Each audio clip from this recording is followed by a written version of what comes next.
देवरानी जेठानी ने खोला सास की गुप्त रसोई का राज।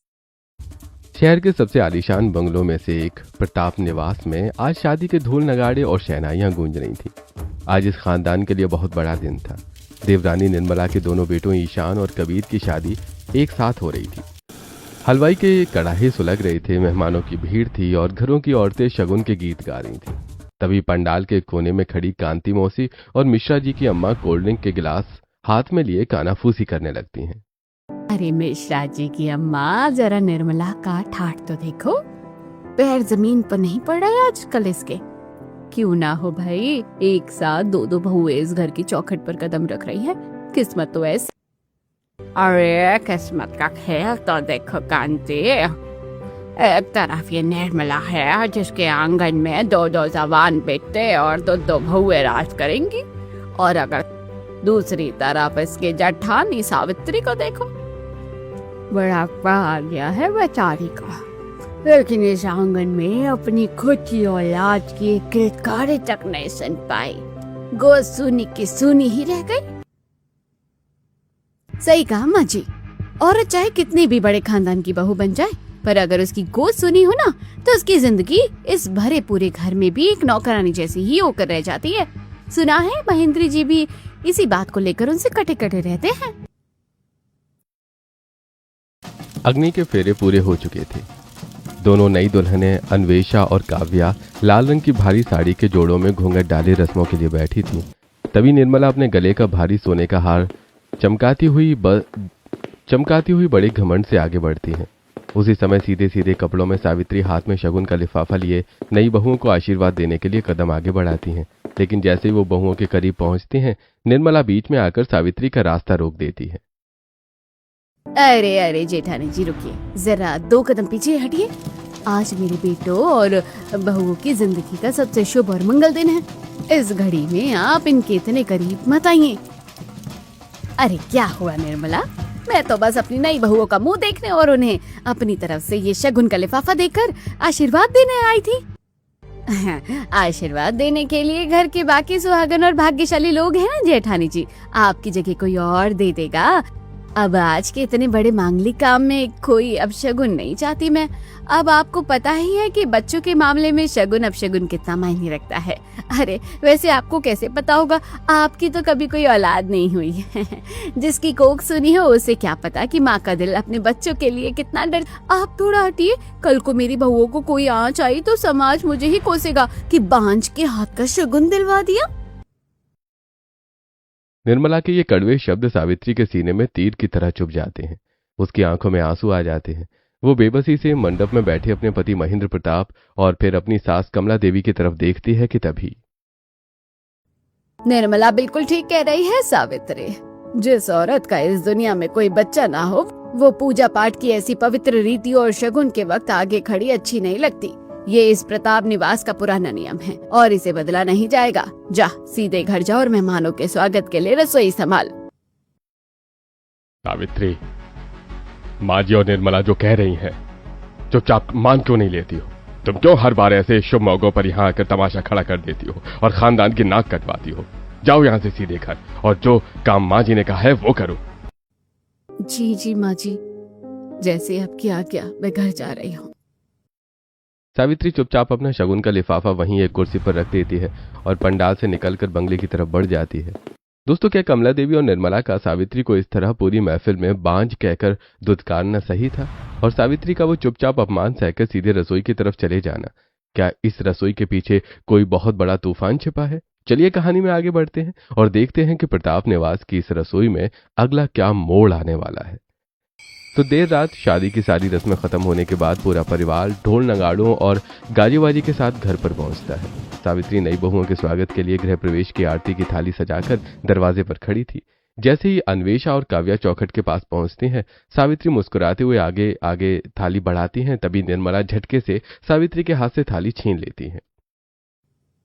दीदी बस कीजिए, आरती की थाली मुझे दीजिए, मैं उतारूंगी अपनी बहुओं की नजर। जिसकी खुद की कोख खाली हो, वो अगर नई बहुओं का स्वागत करेगी तो कहीं उनका भाग्य आपकी तरह। मम्मी, आप आज के दिन तो ये सब बंद कीजिए। बड़ी माँ इस घर की बड़ी बहू है, पहला हक उनका है। आप हर जगह ये बांझपन का ताना क्यों ले आती हैं? अरे तो चुप कर ईशान, तुझे इस घर के नियम और रीतियों का नहीं पता? अपनी माँ को मत सिखा। चलो बहुओं, तुम दोनों अपना दाहिना पैर आगे बढ़ाओ और कलश को गिराकर अंदर आ जाओ। और हाँ दीदी, आप यहाँ खड़ी होकर हमारा मुंह क्या देख रही हैं? जाइए रसोई में और इन बच्चों के लिए केसर वाला दूध तैयार कीजिए। सावित्री बिना कुछ बोले सिर झुकाकर सीधे रसोई की तरफ बढ़ जाती हैं। अन्वेषा और काव्या घूंघट के अंदर से ये सब देख रही थी। अंदर आते समय दोनों आपस में फुसफुसाती हैं। दीदी, यहाँ तो बड़ी माँ की हालत नौकरानी से भी बदतर है। लेकिन सबसे अजीब बात देखी आपने, वो इतनी शांति से ये सब सह क्यों रही है? कोई इतना बड़ा अपमान चुपचाप कैसे बर्दाश्त कर सकता है? यही तो बात है कि उनका ये सन्नाटा ही बता रहा है कि बात सिर्फ तानू की नहीं है, इसके पीछे कोई बहुत गहरा राज है। रात बीत जाती है। अगली सुबह प्रताप निवास की परंपरा के अनुसार नई बहुओं की पहली रसोई की रस्म होनी थी। अन्वेषा और काव्या सुबह सुबह सज धज कर जैसे ही रसोई की तरफ बढ़ती हैं तो देखती हैं कि रसोई का दरवाजा खुला हुआ है, लेकिन सावित्री अंदर मौजूद है। जैसी बहुएं चौखट पर कदम रखती हैं, सावित्री चौंक जाती हैं। प्रणाम बड़ी माँ, आज हमारी पहली रसोई है ना, तो हम दोनों मिलकर आपके लिए और पूरे परिवार के लिए कुछ मीठा बनाने आए हैं। बताइए हम क्या मदद करें? बहुओं की आवाज सुनते ही सावित्री के चेहरे पर हवाइयां उड़ने लगती हैं। रसोई में एसी और चिमनी दोनों फुल स्पीड पर चल रहे थे, फिर भी सावित्री के माथे पर पसीना था और उसकी सांस बुरी तरह फूल रही थी। वो तुरंत आगे बढ़कर दोनों बहुओं का रास्ता रोक लेती है। अंदर आने की जरूरत नहीं है, तुम दोनों बाहर जाओ। पहली रसोई की रस्म तुम लोग बाहर डाइनिंग टेबल पर खाना परोस कर पूरी कर लो। मैंने सारा खाना खुद अपने हाथों से बना दिया है, तुम बस अपना शगुन ले लो। लेकिन बड़ी माँ, अभी तो सुबह के 7 ही बजे हैं। आपने इतनी सुबह पूरे परिवार का खाना अकेले ही बना दिया, और रसोई में इतनी ठंडक है, फिर भी आपको इतना पसीना क्यों आ रहा है? आपकी सांस क्यों फूल रही है? कहा ना जरूरत नहीं है। तुम दोनों मेरी बात क्यों नहीं सुनते? इस रसोई में मेरे सिवा कोई कदम नहीं रखेगा। ये रसोई मेरी मर्जी से, मेरी पसंद से बनी है। मैंने अपनी खुद की सास को भी इस रसोई में कभी आने नहीं दिया। तो तुम दोनों तो अभी कल इस घर में आई हो। इस रसोई की मालकिन सिर्फ मैं हूँ। जाओ यहाँ से। सावित्री की तेज आवाज सुनकर हॉल से निर्मला और दादी सास कमला देवी भी वहां पहुंच जाती हैं। देख लिया ना बहुओं, मैंने तुमसे कल ही कहा था कि इसके दिमाग में कोई बहुत बड़ा खोट है। दिन रात इसी रसोई में घुसी रहती है, चाहे 50 लोगों का काम हो या 500 का। मजाल है जो ये किसी को इस रसोई की चौखट भी पार करने दे। अकेले यहाँ सड़ती रहेगी, पता नहीं कौन सा खजाना छुपा रखा है इस रसोई में। सावित्री, सुबह सुबह नहीं बहुओं पर इस तरह चिल्लाना बंद कर। अगर इसे अकेले ही इस रसोई में घुट घुट कर काम करना है तो करने दो निर्मला। बहुओं, तुम दोनों यहाँ आओ मेरे पास। जब इसे किसी की मदद की कदर ही नहीं है तो जाने दो। हाँ निर्मला, तुम सबको जो सोचना है सोचो, लेकिन जब तक मैं जिंदा हूँ इस रसोई का सारा काम सिर्फ और सिर्फ मैं ही करूंगी। अगर कोई भी बिना पूछे इस रसोई के अंदर आया तो मुझसे बुरा कोई नहीं होगा। सावित्री का गुस्से वाला रूप देखकर अन्वेषा और काव्या दंग रह जाती हैं। लेकिन आखिर सावित्री को इस रसोई से ऐसा क्या लगाव है कि वो नई बहुओं को अंदर पैर तक नहीं रखने दे रही? और चिमनी एसी चलने के बाद भी सावित्री की सांस क्यों फूल रही थी? क्या रसोई में कोई ऐसा सच छिपा है जो सावित्री की जान से भी बढ़कर है? चलिए जानते हैं कहानी के अगले सीन में। गृह प्रवेश के बाद कुछ दिन बीत चुके हैं। घर में सत्यनारायण भगवान की पूजा रखी गई थी। पूरा घर सजा हुआ था। तभी दादी सास कमला देवी हॉल में आती हैं और सावित्री को कोने में देखकर कड़े स्वर में टोक देती हैं। सावित्री, तो पूजा की इस चौकी को हाथ मत लगाना। जिसका कोई बच्चा ना हो उसका ऐसी मांगली पूजा में बैठना अच्छा नहीं लगता। जा जाकर किचन संभाल। हाँ जेठानी जी, वैसे भी दिन भर आप उसी किचन में घुसी रहती हो जैसे वहाँ कोई खजाना छुपा रखा हो। सावित्री बिना कुछ बोले चुपचाप सिर झुकाकर किचन में चली जाती हैं। अन्वेषा और काव्या ये सब देख रही थी। वो नोट करती हैं कि किचन में ताला हमेशा बंद नहीं रहता, सबका आना जाना लगा रहता है, पर सावित्री साई की तरह वहीं बैठी रहती हैं। यहाँ तक कि वो अपना खाना भी किचन के अंदर ही बैठकर खाती हैं ताकि कोई और वहां ज्यादा देर न रुके। दीदी, बड़ी माँ को इस रसोई से कुछ ज्यादा ही लगाव नहीं है। खाना भी यहीं अंदर बैठ के खाती है। हाँ काव्या कहती है कि उन्होंने अपनी पसंद से ही किचन बनवाया है, इसलिए वो किसी को यहाँ का जिम्मा देना नहीं चाहती। तभी दोनों रसोई में पानी पीने आती हैं और काव्या पानी के लिए फ्रिज का दरवाजा खोलती है। फ्रिज थोड़ा सा हिलता है, लेकिन अचानक हॉल में बैठी सावित्री के हाथ में बंधी घड़ी या ब्रेसलेट वाइब्रेट होता है। वो चौंक कर तुरंत किचन की तरफ भागती है।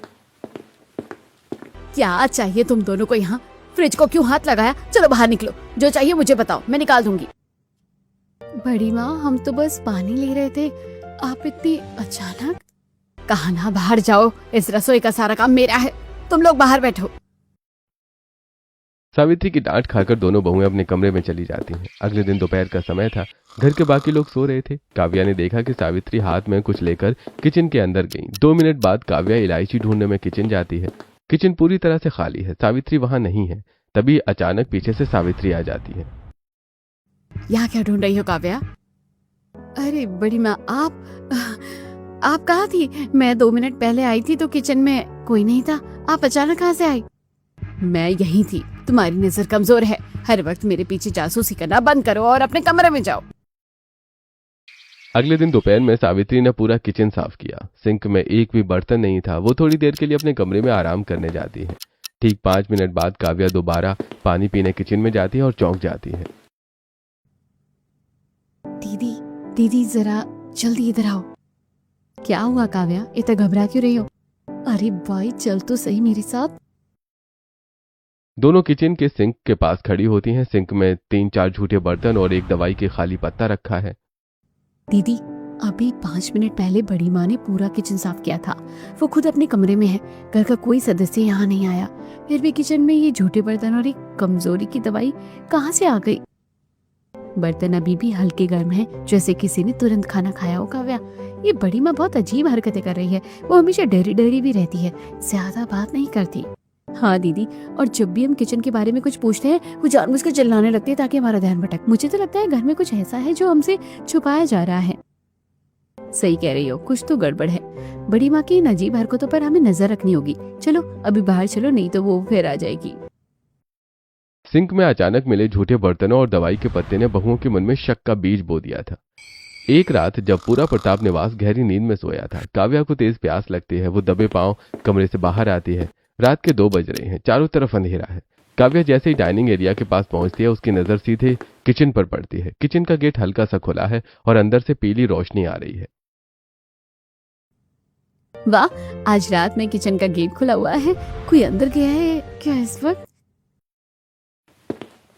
काव्या उत्सुकता में दबे पांव किचन के अंदर जाती है। वो चारों तरफ देखती है, लेकिन किचन में कोई नहीं है, सब कुछ शांत है। अजीब बात है, लाइट जल रही है, गेट भी खुला है, पर अंदर कोई नहीं है। तभी अचानक फ्रिज के पीछे से कुछ भारी चीज खिसकने की आवाज आती है। काव्या चौंक कर देखती है कि सावित्री उस भारी भरकम फ्रिज को हाँफते हुए वापस दीवार से सटा रही है। बाप रे, बड़ी माँ तो बाहर आ रही है। काव्या बिना कोई आवाज किए पलक झपकते ही वहां से भागती है और सीधे अपने रूम में घुस जाती है। अगली सुबह काव्या सब कुछ अन्वेषा को बताती है। अन्वेषा कमरे में कपड़े तय कर रही है। काव्या हाँफती हुई बदहवास हालत में अंदर घुसती है और दरवाजा तुरंत बंद कर लेती है। दीदी, आज रात जो मैंने देखा, मेरे तो पैरों तले जमीन ही खिसक गई। क्या हुआ काव्या, इतनी डरी हुई क्यों हो? पानी पियो पहले। दीदी, रात के 2 बजे किचन का गेट खुला था, मैं अंदर गई तो वहां कोई नहीं था, पर तभी मैंने देखा कि बड़ी माँ उस भारी भरकम फ्रिज को दीवार से हटा रही थी। वो कुछ छुपा रही है दीदी, उसी फ्रिज के पीछे। फ्रिज के पीछे? लेकिन काव्या, फ्रिज को जैसे ही छुओ उनका वो वाइब्रेशन अलर्ट बज जाता है। हमें बहुत फूक फूक कर कदम रखना होगा। आज रात से ही उन पर छुप कर नजर रखनी पड़ेगी। रात के 2:30 बज रहे हैं, चारों तरफ अंधेरा है। सावित्री हाथ में चाबी लेकर दबे पांव किचन की तरफ बढ़ती हैं। दूर डाइनिंग एरिया के अंधेरे कोने से अन्वेषा और काव्या दीवार के पीछे से झांक रही हैं। दीदी देखो, बड़ी माँ ने ताला खोल दिया है, वो अंदर जा रही है। चलो दबे पांव पीछे चलते हैं, पैर की आवाज मत करना। दोनों जैसे ही 2 कदम आगे बढ़ाती हैं, अचानक सावित्री को किसी साई का एहसास होता है और वो बिजली की फुर्ती से पीछे मुड़ती हैं। कौन है वहां? अन्वेषा तुरंत काव्या को खींचकर पास के एक बड़े लकड़ी के कैबिनेट के पीछे छुपा लेती है। दोनों अपनी हथेलियों से अपना मुंह बंद कर लेती हैं और सांसें रोक लेती हैं। सावित्री टॉर्च जलाकर चारों तरफ देखती हैं, पर वहां कोई नहीं दिखता। शायद मेरा वहम था। उफ दीदी, अगर आज पकड़े जाते तो बड़ी माँ यहीं जिंदा गाड़ देती। अगली रात का समय है। इस बार दोनों बहुएं पहले से ही डाइनिंग टेबल के नीचे और दीवार के ऐसे एंगल पर छुपी थी जहां से फ्रिज साफ दिख रहा था। सावित्री किचन में आती हैं। वो हाँफते हुए उस भारी फ्रिज को पूरी ताकत से एक तरफ खिसकाती हैं। दीदी दीदी देखो फ्रिज हट गया। तभी उन्हें फ्रिज के हटते ही दीवार में एक छोटा सा गुप्त रास्ता नजर आता है। सावित्री उस रास्ते के अंदर सीढ़ियों से नीचे उतर जाती है और गायब हो जाती है। थोड़ी देर बाद वो भारी फ्रिज अपने आप हल्का सा खिसक कर वापस सेट हो जाता है। हे भगवान, फ्रिज के पीछे छुपा हुआ रास्ता, बड़ी माँ तो सीधे दीवार के अंदर गायब हो गई। दीदी अब मेरा दिल बहुत घबरा रहा है। इस बंद किचन के नीचे कोई भूत प्रेत है या कोई इंसान। अब हमसे और सब्र नहीं होता। भूत नहीं काव्या, कुछ और ही है, लेकिन अभी तू चल यहाँ से। दोनों बहनें फटाफट कमरे में आ जाती हैं। अगले दिन अन्वेषा और काव्या कमरे में बहुत गंभीर होकर बात कर रही हैं। दीदी कल रात तो हद ही हो गई है। बड़ी माँ ने उस भारी फ्रिज को हटाया और वो सीधे उसके पीछे गायब हो गई। वहाँ पक्का कोई गुप्त रास्ता है। हाँ काव्या, मैंने भी देखा। वो अपनी तरफ से पूरी सावधानी रखती है, पर हमें उस रास्ते के अंदर जाना ही होगा। लेकिन दिक्कत यह है कि रात को वो किचन का ताला अंदर से बंद कर देती है, ये चाबी अपने पास रखती है। हमें वहां जाने के लिए हमें उस अंदर के रास्ते की चाबी चाहिए होगी, जो बड़ी माँ हमेशा अपने आंचल में बांध कर रखती है। हमें वो चाबी चुरानी होगी। पर दीदी रात को जैसे हम फ्रिज हिलाएंगे, बड़ी माँ के उस वाइब्रेशन अलर्ट से उन्हें पता चल जाएगा। वो अंदर से तुरंत बाहर आ जाएगी। इसलिए हमें तब अंदर जाना होगा जब बड़ी माँ खुद अंदर होगी। तब उनके हाथ का अलर्ट काम नहीं करेगा, क्योंकि फ्रिज तो हम उनकी मौजूदगी में ही हिलाएंगे। बस हमें उनके बाहर आने से पहले अंदर घुसना होगा। इस घटना को बीते हुए कुछ दिन हो चुके थे। अन्वेषा और काव्या सावित्री पर पूरी नजर रखती हैं, लेकिन एक दोपहर दोनों बहुओं को एक सुनहरा मौका मिल गया। जब सावित्री नहाने के लिए अपने कमरे में गई, बहुओं को पता था कि दोपहर में नहाते वक्त सावित्री अपनी चाबियों का गुच्छा कमरे के ड्रेसिंग टेबल पर रख देती है। वो इसी मौके का फायदा उठाती हैं। बाथरूम से पानी गिरने की आवाज आ रही है। अन्वेषा हाथ में साबुन की टिकिया लिए काव्या के साथ दबे पांव कमरे में घुसती है। दीदी जल्दी करो, बड़ी माँ बाहर आ जाएगी। बस हो गया काव्या, तसल्ली रख। दीदी मुझे बहुत डर लग रहा है। अगर बड़ी माँ बाथरूम से बाहर आ गई तो हमारा इस घर में रहना मुश्किल हो जाएगा। डर मत काव्या, अगर आज हमने इस रसोई की चाबी का सुराग नहीं लगाया तो बड़ी माँ की अजीब हरकतों का सच कभी सामने नहीं आएगा। तू बस दरवाजे पर खड़ी रहकर ध्यान रख, मैं अंदर जाकर चाबी का छाप लेती हूँ। अन्वेषा ड्रेसिंग टेबल पर चाबियों का एक बड़ा गुच्छा रखा था, उसे देखती है। अन्वेषा धड़कते दिल से उस गुच्छे को उठाती है और साबुन की टिकिया पर रसोई की बड़ी चाबी को जोर से दबाकर उसका साफ छाप ले लेती है। तभी अचानक बाथरूम का कुंडा खुलने की आवाज आती है। सावित्री बाहर आने वाली थी। दीदी भागो, बड़ी माँ आ गई। अन्वेषा फुर्ती से चाबियों को वापस उसी जगह रखती है और दोनों बहुएं पलक झपकते ही वहां से भाग निकलती हैं। जैसे ही सावित्री तौलिए से बाल सुखाती हुई बाहर आती है, उसकी नजर सीधे कमरे के खुले हुए दरवाजे पर जाती है। वो चौंक जाती है। वो तुरंत ड्रेसिंग टेबल की तरफ भागती है। ये कमरे का दरवाजा कैसे खुला रह गया है? कोई अंदर आया था क्या? मेरी चाबियां? सावित्री बिना चप्पल पहने ही कमरे से बाहर दौड़ती हैं। हॉल में अन्वेषा और काव्या बहुत ही आराम से सोफे पर बैठी टीवी देख रही थी। सावित्री हांफते हुए उनके सामने आकर खड़ी हो जाती हैं और शक भरी नजरों से उन्हें घूरने लगती हैं। तुम दोनों यहाँ क्या कर रही हो? मेरे कमरे का दरवाजा किसने खोला? सच सच बताओ, तुम दोनों में से कोई मेरे कमरे की तरफ गया था क्या? नहीं तो बड़ी माँ, हम तो सुबह से यहीं बैठकर टीवी देख रहे हैं। शायद तेज आवाज से दरवाजा खुल गया होगा। रुकिए, मैं बाहर मेन गेट देख कर आती हूँ, कहीं कोई आया तो नहीं। काव्या बाहर की तरफ दौड़ती है। सावित्री गुस्से में पैर पटकती हुई खुद मेन गेट के पास जाती है, बाहर देखती हैं और फिर जोर से दरवाजा बंद कर लेती हैं। सोफे के पीछे खड़े होकर दोनों बहुएं चैन की सांस लेती हैं और एक दूसरे को देखकर मुस्कुराती हैं। अगले दिन दोनों बहुएं किसी बहाने से बाजार जाती हैं और उस साबुन की छाप से हूबहू वैसी ही एक नकली चाबी बनवा लेती हैं। अब समझ में आया, दाल में कुछ काला नहीं है काव्या, पूरी की पूरी दाल काली है। वो फ्रिज कोई मामूली फ्रिज नहीं है, इसके पीछे जरूर कोई राज है। आज रात जब पूरा घर सो जाएगा तो हम इस नकली चाबी से रसोई खोलेंगे और उस फ्रिज के पीछे छुपे सच को दुनिया के सामने लाएंगे।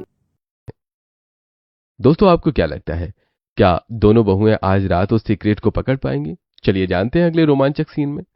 रात के करीब 2:30 बजे जब पूरे प्रताप निवास पर सन्नाटा पसरा हुआ था और सब गहरी नींद में सो रहे थे, अन्वेषा और काव्या दबे पांव अपने कमरों से बाहर निकली।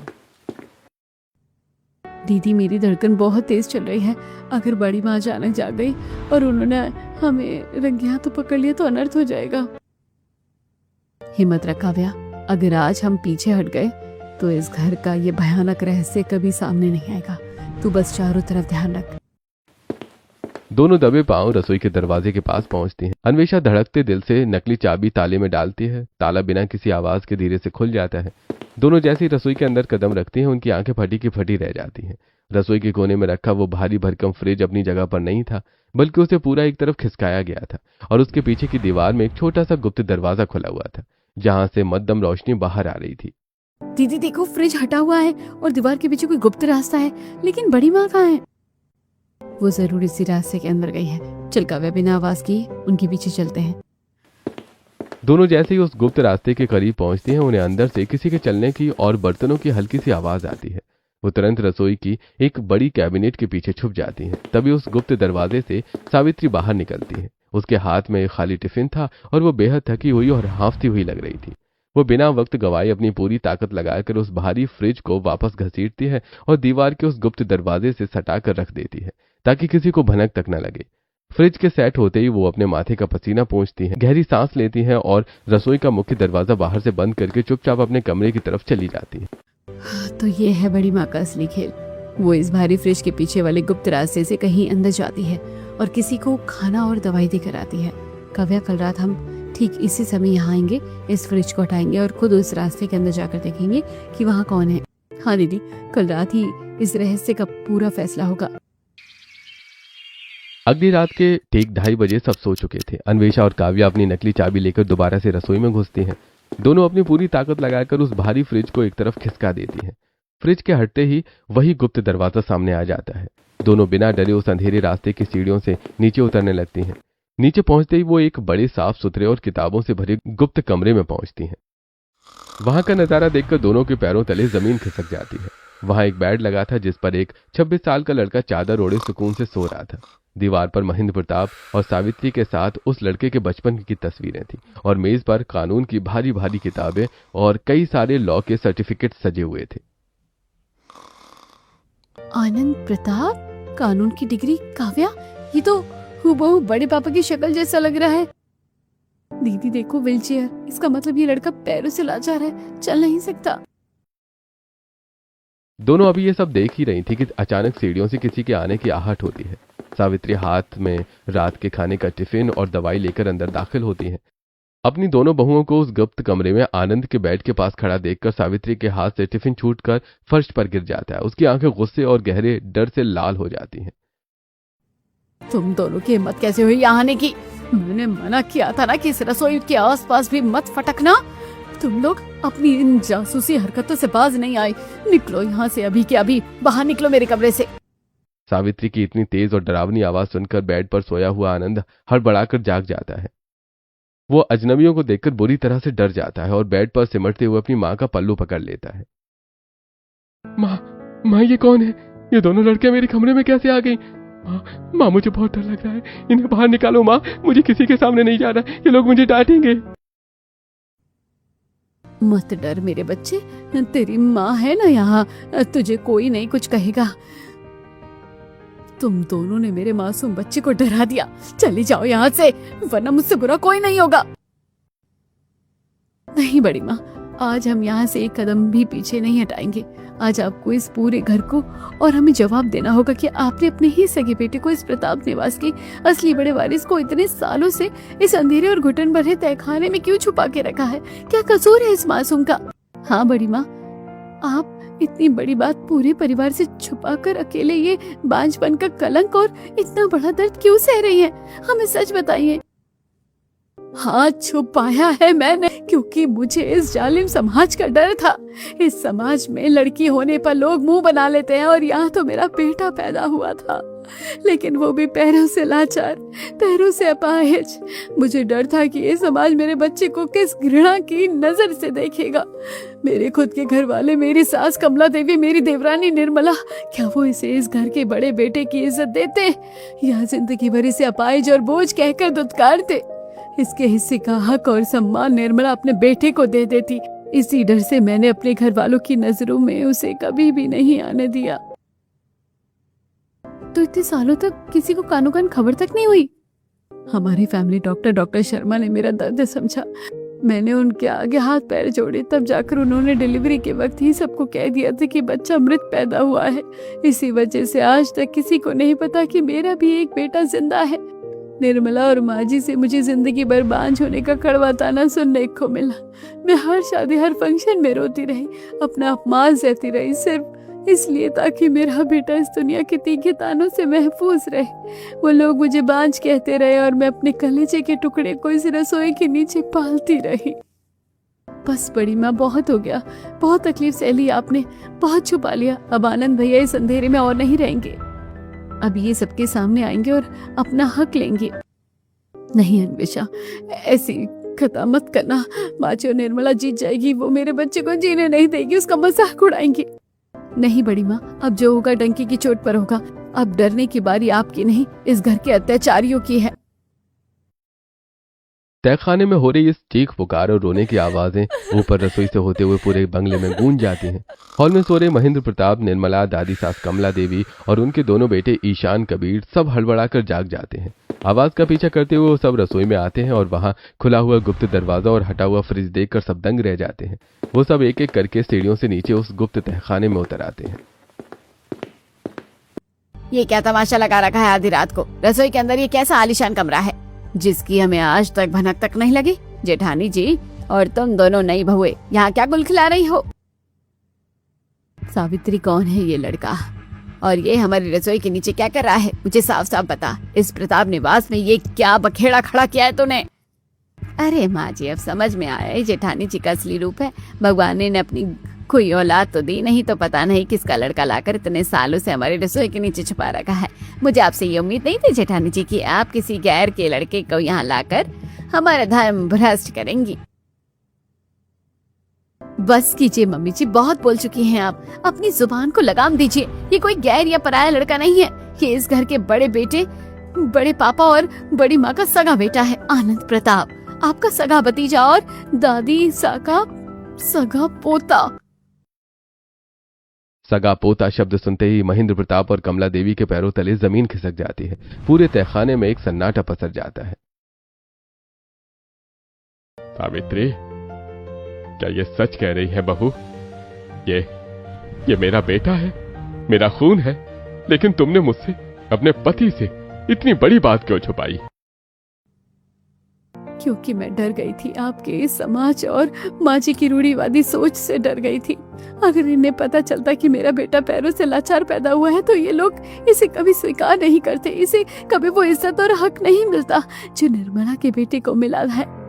मुझे डर था कि आप भी समाज के डर से इसे किसी अनाथालय में छोड़ देंगे या मुझसे दूर कर देंगे। सावित्री, तूने मुझे इतना क्रूर और बुरा समझ लिया। माना कि मैं कड़क हूँ, खानदान के नियमों को मानती हूँ, पर क्या मैं अपने ही खून को, अपने पोते को इस तरह जीते जी दफना देती? अरे अगर तू मुझे एक बार बताती तो हम दुनिया के बड़े से बड़े डॉक्टर से इसका इलाज करवाते। हमारा बच्चा आज घुट घुट कर इस काल कोठरी में ना रहता। तूने इतने साल हमें अपने पोते के सुख से दूर रखा है और खुद बांझ का कलंक सहती रही। दादी सा, भले ही आनंद भैया पैरों से चल नहीं सकते, लेकिन इन्होंने इस अंधेरे कमरे में रहकर जो मुकाम हासिल किया है, जो इस घर का कोई चलता फिरता इंसान भी नहीं कर सकता। ये दिन रात इसी तहखाने में कानून की पढ़ाई करते रहे और कल ही इनका फाइनल रिजल्ट आया है। आनंद भैया पूरे शहर में टॉप करके आज सरकारी जज बन चुके हैं। जज शब्द सुनते ही निर्मला का सारा घमंड पल भर में चकनाचूर हो जाता है। महेंद्र प्रताप दौड़कर अपने बेटे आनंद को सीने से लगा लेते हैं और फूट फूट कर रोने लगते हैं। दादी सास भी आगे बढ़कर आनंद के सिर पर हाथ रखकर चूम लेती हैं। निर्मला शर्म के मारे अपनी नजरें झुका लेती है। सावित्री, मुझे माफ कर दो। मेरी खामोशी और समाज के झूठे दर्द ने तुम्हें इतना बड़ा दर्द अकेले सहने पर मजबूर किया। आज से मेरा बेटा आनंद इस घर के बड़े वारिस की तरह पूरे सम्मान के साथ सबके सामने जिएगा। कुछ महीनों बाद प्रताप सिंह का वही आंगन फिर से सजा हुआ है, लेकिन इस बार वहां तानों की जगह खुशियां थी। आनंद व्हील चेयर पर बैठा हुआ है और उसे सरकार की तरफ से सर्वश्रेष्ठ जज का अवार्ड और उसके पैरों के इलाज के लिए विदेश जाने की स्कॉलरशिप मिल रही है। सावित्री और महेंद्र गर्व से मुस्कुरा रहे हैं। दादी सास आगे बढ़कर सावित्री को चूम लेती हैं और निर्मला हाथ जोड़कर माफी मांगती है। बहुएं अन्वेषा और काव्या की सूझबूझ और हिम्मत से प्रताप निवास की गुप्त रसोई का रहस्य हमेशा के लिए एक खूबसूरत और सफल सच में बदल जाता है। दोस्तों, क्या अन्वेषा और काव्या ने आनंद को उस अंधेरे तहखाने से बाहर लाकर सही किया? और क्या मेरा समाज के डर से अपने बेटे को इस तरह छुपाना सही था? अपनी राय हमें कमेंट में जरूर बताइए।